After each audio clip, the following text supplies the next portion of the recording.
Story, les rendez-vous d'Alfred Hitchcock, racontés par Serge Sauvier. Aujourd'hui, quand sonne l'heure du crime de Nancy Fachtery.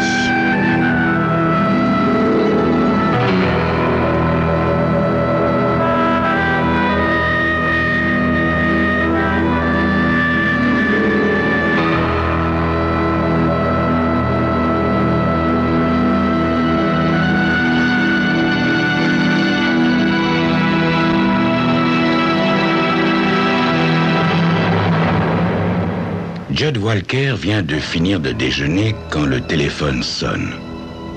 Judd soulève sa longue carcasse et décroche. « Désolé de vous déranger un dimanche, Judd, » dit le capitaine à l'autre bout du fil.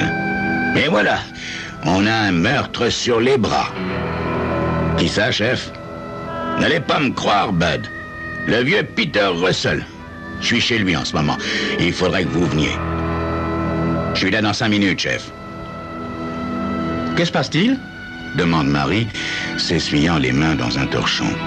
« Eh bien, Peter Russell a été assassiné. »« Oh non, un si gentil vieillard » dit-elle, sincèrement attristée. Pendant les 2 kilomètres du trajet, Judd Walker réfléchit, cherche une explication, une raison à ce meurtre stupide et odieux. Un vieillard sans défense. Judd se gare derrière la voiture du capitaine. Il pénètre dans le modeste bungalow. On dit que le vieux Peter avait pas mal d'argent, mais il ne vivait pas luxueusement. La salle de séjour est dans un désordre indescriptible. Le capitaine Crowell vient à sa rencontre. « Vous avez vu ce chantier? À mon avis, le vieux a dû surprendre son agresseur et puis il a dû se défendre. » Judd regarde le corps. Le vieux Russell était en pyjama, portait une somptueuse robe de chambre. À côté de sa tête, du sang coagulé fait une petite flaque. De l'autre côté du corps, une table basse renversée et, par terre, les figurines chinoises que sa pauvre femme aimait tant. L'écran du téléviseur était crevé et une pendule ancienne tombée à côté de la tête de Peter. Le verre en est brisé.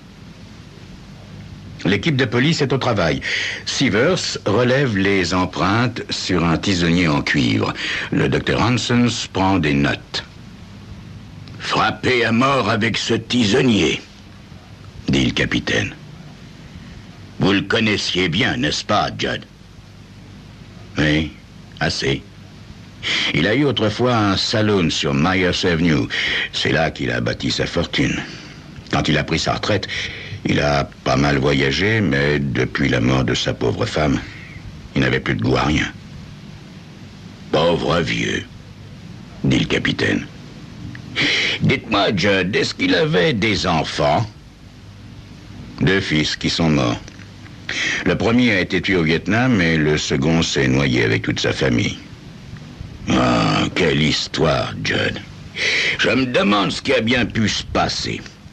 Les autres pièces sont parfaitement en ordre et personne ne pouvait imaginer qu'il avait de l'argent. Judd traverse la pièce et s'agenouille près du corps de son vieil ami. Il examine le crâne de Peter, puis se redresse, fait quelques pas en arrière et quelque chose craque sous son pied. Il lâche un juron et regarde sous sa chaussure. Il vient de marcher sur un morceau de verre provenant de la porte de la pendule. Il examine la pendule. Les aiguilles sont arrêtées sur 8h10. « C'est sûrement l'heure où ça s'est passé, » dit le capitaine. Une voisine, ne le voyant pas à la messe ce matin, est venue voir s'il n'était pas malade. C'est elle qui a découvert le corps. Qui a bien pu faire ça? Dit Judd. Pour toute famille, le vieux n'avait que les petits-enfants de sa sœur. Vous connaissez sûrement Duane Fisher, capitaine. Il vend des assurances. Et puis, il y a son frère Matt, qui est assistant vétérinaire. Et enfin, ils ont une sœur, Della, qui travaille par-ci, par-là. Ce sont probablement eux qui vont hériter. Le capitaine se dirige vers le téléphone et compose un numéro. Allô, Bud, excusez-moi de vous déranger un dimanche, mais dites-moi, vous vous occupez bien des affaires de Peter Russell, hein? Alors, à votre avis, qui hérite? Oui, c'est bien ce que je pensais. Merci 1000 fois, Bud. Joli paquet. 50 000 $ par tête. Eh bien, pas un instant à perdre, dit Judd. Je vais trouver le salaud qui a fait ça. Quand Judd frappe chez Duane Fisher, c'est une sorte de poupée Barbie qui lui ouvre la porte. « Ouais ?» fait-elle, tout en mâchant son chewing-gum. « Je voudrais voir Monsieur Fisher, » dit Judd en montrant son insigne. « Ouais ?» dit la jeune femme en l'invitant d'un geste nonchalant à la suivre. La tignasse blonde de Fisher surgit d'une toute petite pièce. « Bonjour, sergent. Ouais, dites-moi, je me souviens pas avoir grillé un stop récemment, » dit-il en invitant Judd à s'asseoir. Judd lui raconte ce qui vient d'arriver au vieux Peter. « J'ai quelques questions à vous poser, monsieur Fisher. Pouvez-vous me dire quand vous avez vu votre oncle pour la dernière fois et me donner votre emploi du temps d'hier? » Hier après-midi, j'ai travaillé à mon bureau. Il est ici, mon bureau. Et puis, je suis allé en ville faire un tour. Il se tourne vers sa femme. « Je suis rentré vers 5 heures. Hein, poupée ?» Elle hoche la tête. Après le dîner, ma femme est partie au cinéma avec une amie. Alors j'ai regardé la télé pendant un moment et puis je suis descendu au Drake Club faire un poker. Et comme c'était pas mon jour, j'ai dû rentrer vers 9h30. Ou 10h à peu près, enfin. À 10h30, j'étais au lit, voilà. Mais ça fait un bout de temps que je suis pas passé voir le vieux. Au moins 2 mois. Oh, qui a bien pu faire un truc pareil? Bon, c'est vrai, on n'était pas toujours d'accord, tous les deux, mais de là... Pouvez-vous me donner les noms de vos compagnons de poker, monsieur Fisher? Vous pensez quand même pas que... Simple routine, monsieur Fisher. À propos, pouvez-vous me donner l'adresse de votre sœur? Della est aussi brune que son frère est blond. Elle doit avoir dans les 25 ans et elle est vêtue comme un souillon. Qu'est-ce que vous voulez, sergent? En apprenant la nouvelle, elle semble sincèrement affectée. Oh, c'est vraiment moche. Je suis désolé pour le vieux. En l'observant, Judd sent un accent de sincérité chez cette fille. Il ne l'imagine pas en train de frapper le vieux à coups de tisonnier. Il sort son carnet et son crayon. Simple routine, mademoiselle. Votre emploi du temps depuis hier midi. J'étais dehors pour chercher du travail. Je suis entré dans à peu près tous les restos de Cross Street. Le soir, j'ai dîné avec un copain, voilà. Puis après, on est venu prendre un verre ici, et il est parti. Judd trouve cette fille émouvante de franchise.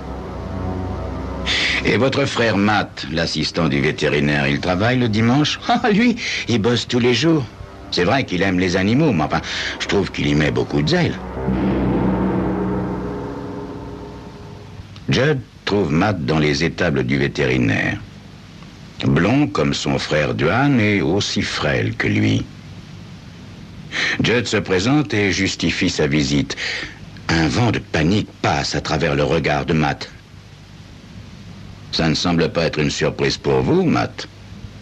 Hasarde Judd. Je suis désolé, j'aimais bien le vieux.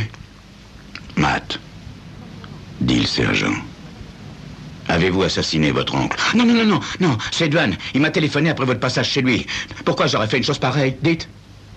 Donnez-moi votre emploi du temps depuis hier, dit Judd, agacé par le manque total de contrôle du jeune homme. J'étais là tout le temps hier, ou bien avec les animaux ici, ou chez moi. Quelqu'un peut le confirmer? Non, évidemment non. Je vis tout seul. Judd quitte Matt et part en ville vérifier les différents alibis. Il retrouve les compagnons de poker de Duane, puis décide de vérifier plus tard l'alibi de Della.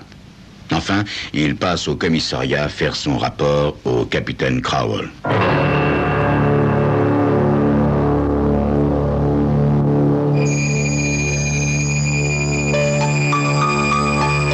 Trois suspects et un crime. Sur lequel de ces suspects Judd porte-t-il ses soupçons? Vous le saurez dans quelques instants.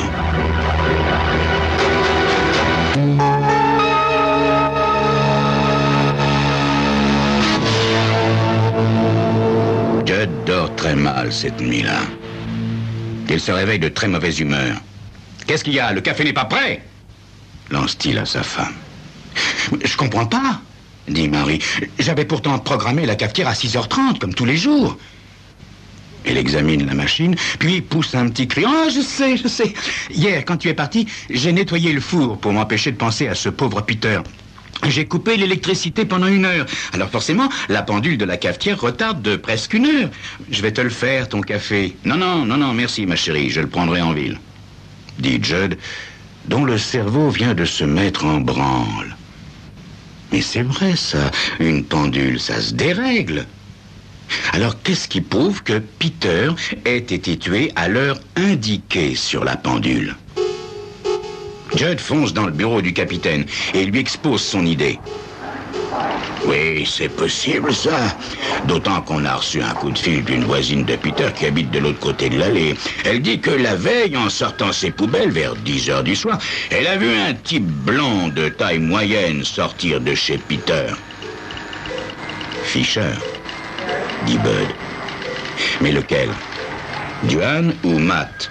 Ils se ressemblent beaucoup. Voyez-vous, capitaine, cette histoire de pendule me tracasse. Si elle était simplement tombée, le verre serait resté vers l'intérieur de la porte. Non, l'assassin l'a ouverte pour changer les aiguilles. Le verre est tombé. Écoutez, chef, il faut que je vérifie un truc. Marvin Beck, le vieux gérant de l'horlogerie-bijouterie, accueille chaleureusement Judd. Oh, c'est terrible ce qui s'est passé. Marvin, connaissez-vous par hasard la pendule ancienne qui était sur le téléviseur de Peter? Si, je la connais, mais c'est moi qui lui ai donné. À l'époque où il venait faire des petits travaux pour moi, ou bien me remplacer à l'heure du déjeuner. Comme il ne voulait pas un sou et qu'il admirait cette pendule, un jour je lui ai donné. Très bien, Marvin. Dites-moi, êtes-vous prêt à m'aider? Et Judd lui explique ce qu'il a en tête. De retour au commissariat, on dit à Judd que le capitaine l'attend dans son bureau. Avec Crowell, un homme du labo qui tient 2 boîtes à chaussures. Voilà, dit l'homme en ouvrant la boîte et en sortant un moulage. Ceci est une empreinte de pied que nous avons trouvée sous la fenêtre de la cuisine de Peter. L'homme est de taille moyenne, il est mince, il portait des chaussures à semelle de caoutchouc pointure 41, avec un trou là, voyez, juste en avant de la voûte plantaire. Il ouvre la seconde boîte. Et voici une chaussure à semelle en caoutchouc pointure 41, et comme vous pouvez le constater, là, il y a un trou juste en avant de la voûte plantaire. Judd arrache la chaussure de sa main. D'accord. À qui appartient-elle, cette chaussure? Fisher. Duane Fisher. Judd, soulagé, soupire. Mais voyons, l'alibi. Il dit qu'il n'avait pas vu son oncle depuis 2 mois. Au fait, comment avez-vous eu cette chaussure? En allant tout simplement chez lui. D'abord, sa femme n'a pas voulu nous laisser entrer, et puis nous lui avons fait comprendre qu'il valait mieux pour elle qu'elle accepte de coopérer. Judd décroche le téléphone. Allô, Marvin? Je suis prêt. Et vous? Parfait. Vous pouvez venir maintenant? D'accord. Merci. Judd raccroche et demande à ce que l'on fasse venir Duane Fisher pour l'interroger à nouveau. Le vieux Marvin arrive avant qu'on ait ramené Duane Fisher. Judd l'emmène dans la salle des interrogatoires. Il bavarde un bon moment. Toujours pas de Fisher. Judd commence à trouver le temps long. Puis, soudain, on frappe à la porte. Fisher est là, sérieusement encadré. Il jette à droite et à gauche des regards inquiétants. Merci, Marvin, dit Judd. Vous nous avez dit tout ce que nous voulions savoir. Merci beaucoup. Puis, se tournant vers Fisher, bon, à présent, je suis à vous, monsieur Fisher. Et il lui indique une chaise en face de tous les policiers présents dans la pièce. Vous connaissez vos droits, monsieur Fisher? Bah, ça n'a pas d'importance, hein. Moi j'ai rien fait de mal. J'ai aucune inquiétude à avoir. Judd regarde l'homme gesticuler sur sa chaise comme un pantin. Puis sort son carnet de notes. Monsieur Fisher, vous avez dit, je crois que le soir du meurtre, vous avez joué au poker au Drake Club de 8h jusqu'à environ 9h30, 10h. Ouais, c'est exact. Oui. Vous avez également déclaré ne pas vous être rendu chez votre oncle depuis environ 2 mois. Ouais, c'est ça. Peut-être un peu moins de 2 mois, j'ai pas compté, hein. Alors, monsieur Fisher, comment expliquez-vous que quelqu'un vous ait vu sortir de la maison de votre oncle ce soir-là? Hein? Mais c'est pas vrai, ça, c'est pas vrai! J'ai pas vu mon oncle depuis des semaines. Laissez tomber, Fisher. On vous a vu, dit Judd. Non, c'est faux. On vous a vu. Attendez, sergent. Oui, je me souviens maintenant. Je me suis arrêté un jour pour voir si le vieux était chez lui. J'ai juste jeté un coup d'œil par la fenêtre de la cuisine et j'ai vu personne. Et puis, vous allez pas m'embêter avec ça. J'ai des témoins pour prouver où j'étais quand ça s'est passé. Je jouais au poker à cette heure-là. Jusqu'à 9h30, 10h. Et votre femme n'est rentrée que vers 11h. Vous n'avez pas d'alibi de 9h30, 10h jusqu'à 11h, dit Judd en posant sa main sur l'épaule de Fisher qui sursaute de douleur. Qu'est-ce qu'il y a, Fisher? Hein? Vous avez mal à l'épaule? Judd se penche et entrebâille la chemise de Fisher qui s'écarte en grognant. Ah, méchant coup que vous avez reçu là, hein? Judd s'éloigne, va jusqu'à son bureau, puis se retourne brusquement. C'est le vieux qui vous a flanqué un coup avant que vous ne l'assassiniez? Fisher hurle. Mais de quoi vous parlez? Je suis pas allé chez le vieux. Les traces de pas, Fisher. Les traces de pas dans la maison et hors de la maison, dit Judd en brandissant le moulage de l'empreinte et la chaussure trouée. Bon, d'accord, sergent. Quand je suis passé, je suis entré. Mais c'était avant. Je l'ai pas vu hier. Ah, ben alors pourquoi ne pas l'avoir dit, puisque vous n'avez rien à vous reprocher? Mais qu'est-ce que vous voulez, enfin? À 8h10, quand il a été tué, moi je jouais aux cartes. C'est vous qui dites qu'il a été tué à 8h10, Fisher. Moi, j'ai jamais dit ça. La pendule, effectivement, indiquait 8h10. Mais dites-moi, Fisher, vous saviez que votre oncle avait une pendule qui sonne les heures et les demi-heures? Judd tend le bras et tape son stylo contre le gros cendrier en cristal de son bureau. Comme ça, Fisher. 3 heures. Judd se lève et traverse la pièce. Il pivote, se retourne vers Fisher. Vous n'avez pas réfléchi à ce qui se passe avec le mécanisme de la sonnerie si on retarde la pendule, hein, Fisher? Il s'approche de lui. Je vais vous dire, Fisher, c'est Marvin Beck qui m'a expliqué ça. Vous savez, c'est un expert en horlogerie, Marvin Beck. Il connaît très bien le mécanisme des pendules à sonnerie.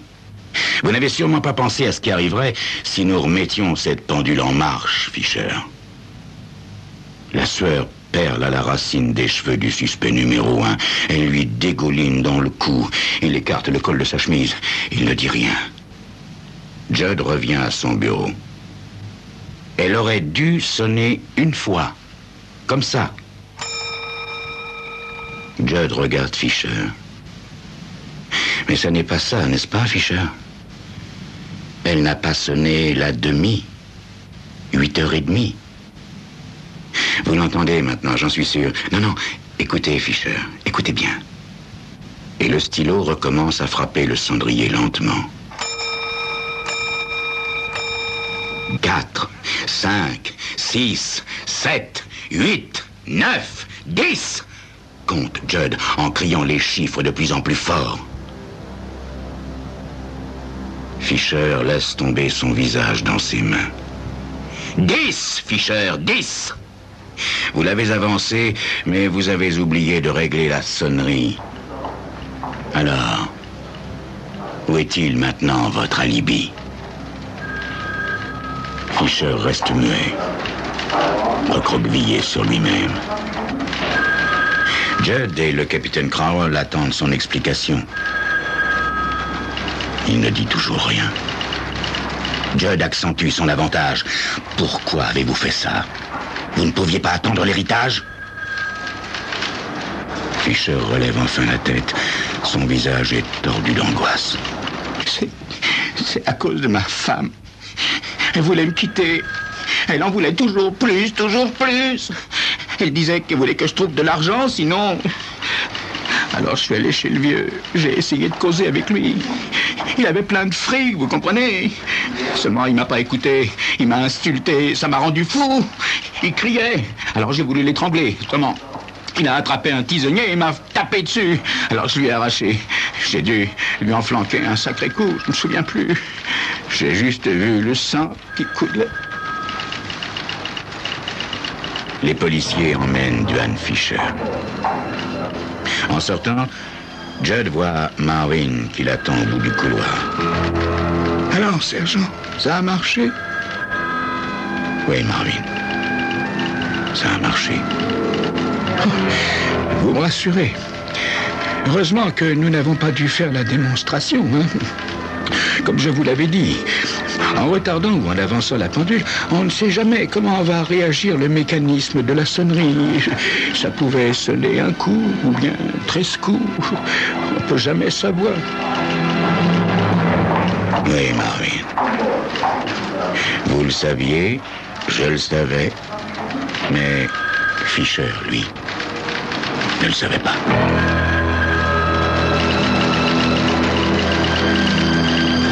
C'était Crime Story, les rendez-vous d'Alfred Hitchcock, racontés par Serge Sauvian. Aujourd'hui, quand sonne l'heure du crime, de Nancy Chachery.